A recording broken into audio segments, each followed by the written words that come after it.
While embracing my crying son, I heard the sound of screeching brakes and something colliding. Immediately after, I heard my mother-in-law's voice. "Oh dear, I didn't see them." She probably didn't check on the person she hit. She said it with a half-smile.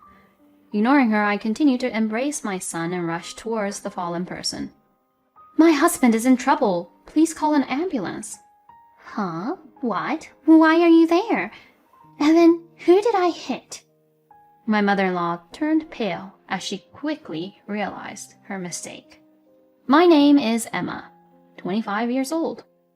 I lost my parents at a young age and grew up in a facility. It's a common story. At first, I was quiet and withdrawn, but by the time I left the facility, I had become an optimistic person after meeting someone that was like an older brother figure. After graduating from high school, I aimed to become a full-time employee while working part-time at a restaurant. And due to the labor shortage, and with my hard work recognized, I was able to become a full-time employee within a year. Despite long working hours, I enjoyed my job. Then, my husband Liam joined the company as a junior colleague. Liam had switched careers from another industry, so I was unsure how to interact with him as a senior colleague. He sensed that and listened attentively to me, expressing his gratitude. "Emma, your explanations are thorough and easy to understand. Thank you for everything." I was strongly attracted to Liam, who treated me with kindness and respect without displaying any negative attitude towards me despite being 10 years younger. When Liam proposed the relationship, despite concerns from those around us, I gave my consent, and we began dating. "You're only 22 years old, and you may have many things you want to do, but I'm already 32, right? I do respect your opinion, but if you're okay with it, Emma, I want to spend more time with you." I immediately accepted Liam's marriage proposal, as he even showed concern for me during the proposal. Above all, having lost my family at a young age, I had a strong longing for a family. I wanted to create a happy home together with him. That's what I had in mind. However, I grew up in an institution. As a result, I have faced various hardships because of it. Liam's parents divorced when he was young. Since then, it seems he has had no contact with his father. As a result, Liam's mother raised him single-handedly. I was very worried that Liam's mother, who had lived with him as a single mother, would object to his marriage to someone like me, who had grown up in an institution. "Oh my, you're such an adorable young lady. Your eyes are so round and your skin is beautiful." "I'm Emma." "I've heard about you from Liam. He mentioned that you grew up in an institution." "Ah, yes." I instinctively tensed up. I thought it was going to be a failure after all. "Oh no, don't make that face. It's all right, it's all right. It's perfect." "Huh? It's perfect?" The way my mother-in-law said it bothered me a little. "Oh, Mom, you've always wanted a cute daughter, right?" Liam stepped in to support me. "That's right. I've always wanted a daughter." I somehow felt like I was being deceived. But more than that, I was happy that I was accepted without any problems and allowed to get married. "From now on, we're a family of 3. Saying that, Liam patted my shoulder from behind. "Yes, that's right. Emma, when are you moving here?" "Huh? Here?" "Oh, we haven't talked about living together yet." With a casual tone as if he had just forgotten to buy bread, Liam spoke. I couldn't help but feel a sense of discomfort, but in front of my newly approved mother-in-law, I couldn't get angry or firmly refuse. I remained silent, unable to say anything. "In this town, it's common for the eldest son's wife to live together with a family." "I'm sorry for not explaining, but Emma, you're okay with it, right? You've lived with other people in the facility, and despite the constant coming and going, everyone got along well. You even took care of everyone, right?" "Well, but, Huh? Don't you like it? Don't you want to get married? You want to become part of my family, don't you?" Faced with Liam speaking in a slightly intimidating tone, I couldn't refuse. And so we began our cohabitation after getting married. At first, things were going well, and I collaborated with my mother-in-law and Liam in doing household chores, managing to balance family and work successfully. However, after 6 months, both my mother-in-law's and Liam's attitudes started to change. Haven't you had a baby yet? You're so young, it's a shame you can't conceive. What do you mean? Mom, stop it. I'm eating right now. You can talk about that stuff when I'm not around, Liam uttered in a deeply annoyed tone. Liam said it not to defend me, but because he doesn't want complaints about his wife in front of him, as it would ruin his appetite. You too. Honestly, even though you look decent, your housework and salary are just average, and now you can't even have children. What's the point of getting a wife? And did you choose properly? No parents, a lonely young woman. Her housekeeping is decent and she hasn't been with any other men. She's clean and her appearance is decent. She meets all the conditions you mentioned, doesn't she? I wish they would have such discussions, at least, when I'm not around. Is it just because I'm young and selfish that I feel this way? Do other wives endure such things in the world? While thinking about these things, I could only pretend not to hear as I continued doing the dishes. Even though such conversations happen on a daily basis, I still want to create a happy family somehow. Maybe things will change if we have a child. I believe that if I worked harder on housework and improved my salary, things would get better. Since having a child is a precious gift, I made an effort to work overtime and earn more money than when I was single. I also felt the need to excel in housework, so I would finish cleaning and laundering before work, and when I returned home, I would prepare dinner for the 3 of us and continue with more housework. It's frustrating because my mother-in-law, who probably did the housework before I came, stopped doing it after we started living together and would only complain, leaving me to handle everything. Since you used to take care of a large number of people, it shouldn't be a big deal to handle just 3, right? I was made to do all the household chores by myself, even when I came home after working overtime. Liam now works at the head office instead of the field, and he often finishes work on time. However, he rarely helps with household chores. Without defending me against my mother-in-law, Liam would come home and lock himself in his room. Apart from meals, he would put on headphones and play online games, so there was hardly any conversation between us as a married couple. However, my mother-in-law continued to control everything, and on the days when she gave instructions, he would reluctantly come out of his room and spend time in my bedroom. And finally, the day came when I could no longer bear being under complete control. You did it! It's a baby! A baby! My condition worsened, so I went to the hospital for a checkup and discovered that I was pregnant. It had been a year since our marriage, and it was a long-awaited moment. During my pregnancy, my mother-in-law's attitude improved so much that she seemed like a completely different person and became kinder. However, I wanted to continue working, but due to my mother-in-law's actions, I was forced to quit my job. She's supposed to be on her break right now, isn't she? She's not answering the phone. She started calling the store to reach me.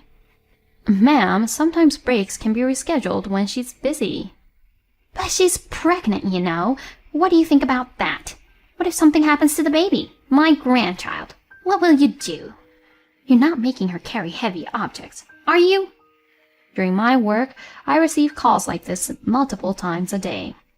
The store manager expressed concern for me, but mentioned that it was causing disruption to the tasks of other employees. I apologize for causing any inconvenience. I hate to put it this way, but as far as your mother-in-law goes, are things going well with Liam? The store manager, being a woman, was one of the people who expressed concern when I announced my marriage to Liam. However, despite her genuine worries and advice, I chose to ignore them and got married anyway. I couldn't say such things as our married life isn't going well while being pregnant. After that, my mother-in-law took the lead in household chores, ensuring healthy meals, moderate exercise, and proper sleep. I followed my mother-in-law's instructions and lived a restricted life, managing my weight according to the ideal for a pregnant woman, all the while thinking about the well-being of the baby. And I safely gave birth to a healthy baby boy. He's such a cute little boy. Both Liam and I have curly hair, but this child takes after you, Emma, with smooth and beautiful hair. During the pregnancy, my mother-in-law insisted that her grandchild should have smooth and straight hair because she was self-conscious about her own curly hair. While I believed that our child would be adorable either way, I felt relieved that my mother-in-law had expressed such a preference. I was anxious about her reaction. Oh, how about the name Marlin? It sounds nice, doesn't it? Huh? I actually had another name in mind. What? It's my grandchild, you know. Plus, it's the name of my favorite actor. It's a handsome name, isn't it? And naming a child based on such reasons? I glanced at Liam, who was playing games on his phone with little interest in our newborn son in the corner of the hospital room. Liam noticed my gaze, but quickly averted his eyes. Since Mom will take care of him, why not choose a name that Mom likes? I couldn't believe my ears. Mom will raise him. I will raise him myself. He's my child. I know, right? It's a cool name, isn't it? What is this person talking about? As my mother-in-law was soothing our son, she referred to me as this person. But... Indeed, he is my son, whom I gave birth to and suffered for. I wanted to have the authority to decide his name. Even though my job has been taken away and our family is far from ideal at the moment, I thought this was something I couldn't compromise on. But it's not like that. I'm supporting you and Liam is working for us. You were able to have this child and have a life, right? Your own husband is telling you to obey your mother-in-law, so keep quiet. In the face of my resistance, my mother-in-law spoke strongly. That's right. Don't cause trouble. If you want to be with our son, just follow along.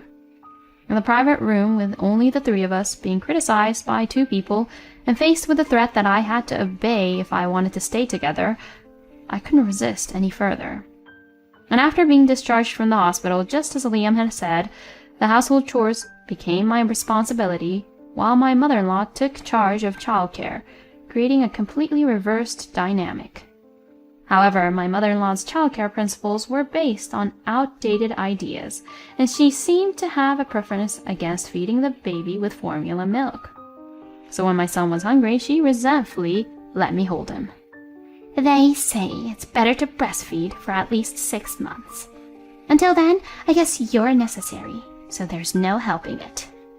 She continues to say such things. I was anxious about what would happen after 6 months. Would I be kicked out, perhaps? It was impossible for me to leave without a job. Moreover, even if they were to drive me out, I would never let go of my son. But would they really separate a mother from her child like that? I was full of anxiety, and simply getting through each day was a struggle. My son, born in the summer, was growing healthily and thriving, oblivious to my anxious feelings, and had started crawling. Susie, how about taking him out and letting him interact with other children soon? Huh? You don't have to think about that. Well, I guess it's not a bad idea. Then, how about the day after tomorrow? There seems to be an event at a nearby park. Well, fine then. I don't want people to think I'm weird. You're coming with me the day after tomorrow. It's good that I come along too? I didn't think I would be able to go together. I still worried about my son, who was mostly interacting with my mother-in-law, so I thought it would be good to provide him with some stimulation. Don't get the wrong idea. I'm the one who will mainly do the talking, okay? After all, you haven't been involved in childcare, have you? I thought it might be my mother-in-law's fault for not letting me, but I didn't want to say anything that would upset her and prevent me from going out with my son, so I kept quiet. And then, on the day of the event, I was able to spend a delightful time with my son. The event staff, perhaps unaware of the situation, or perhaps because I introduced her as my mother-in-law, seemed to understand something. And even if my mother-in-law tried to do something with my son, "Since it's your first time, let's do it together with Mom." They guided us in this way. As a result, I was able to spend an unexpectedly long time with my son. I thought I would be criticized on the way back home, but my mother-in-law remained eerily silent and seemed to be deep in thought. Please bring Marlin inside. You're not a good driver, so I'll do it. Yes, thank you.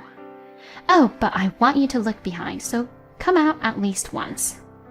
I wonder if my son is tired from playing so much. I carefully lifted my soundly sleeping son out of the child seat, holding him to not wake him up, and gently laid him in the baby bed. At that moment, I heard a sound of collision and brakes, followed by my mother-in-law's voice. Oh dear, I didn't see.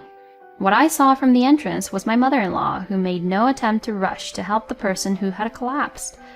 Instead, she loudly and artificially made excuses, seemingly for the benefit of the neighbors.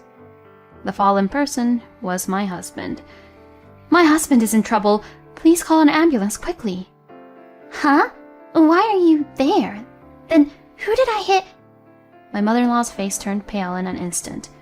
Yes, she had mistaken my husband for me and pretended to park the car by reversing straight into him. Quick, call an ambulance. You ran over Liam. No, that can't be. I mean, I checked the jacket. I made sure I had the right jacket. I was in shock, and although I held some resentment, I couldn't bring myself to believe that my mother-in-law was unable to make a phone call. After all, she was someone I had once loved. I rushed to the phone and called an ambulance, and at the same time, I called the police. Liam managed to survive, but the impact to his lower back was severe. This meant that walking freely would be challenging for him from now on, and he would rely on a wheelchair for mobility. Additionally, his shoulders seemed to have taken a significant hit, affecting the functionality of his dominant hand, and his right wrist appeared to have limited movement as well. Let's get a divorce. I never expected my mother to go this far. I'm sorry for dragging you into all the mess between my mother and me. I truly apologize. When Liam woke up, he inquired about his own condition and what had happened to his mother from the doctors and the police.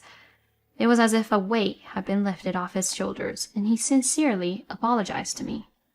Instead of just apologizing, I wish you had focused more on me and our son and protected us. I wanted you to make an effort to become a family. I'm sorry for taking away the best time of your life. I don't know what I can do in this condition, but I want to do everything I can. Remember those words. After confirming that Liam's condition has stabilized and obtaining temporary discharge permission, I headed to the prison where my mother-in-law was. It would have been enough to simply divorce Liam, but that alone didn't satisfy me. It's been a while, mother-in-law. I thought there might be words of apology, but that hope vanished in an instant. It's because of you that I ended up in this place. What about my grandchild? How is Marlon doing? If I leave him in the hands of a useless person like you, Marlon will be ruined. I was astonished by her rotten mindset. However, now, despite her assertiveness, my mother-in-law, who was dressed plainly and without makeup, appeared small. When I came here, I thought maybe there was no need for further blame, but I felt no need to hold back in response to my mother-in-law's attitude. I felt relieved and ready to confront her with the appropriate consequences.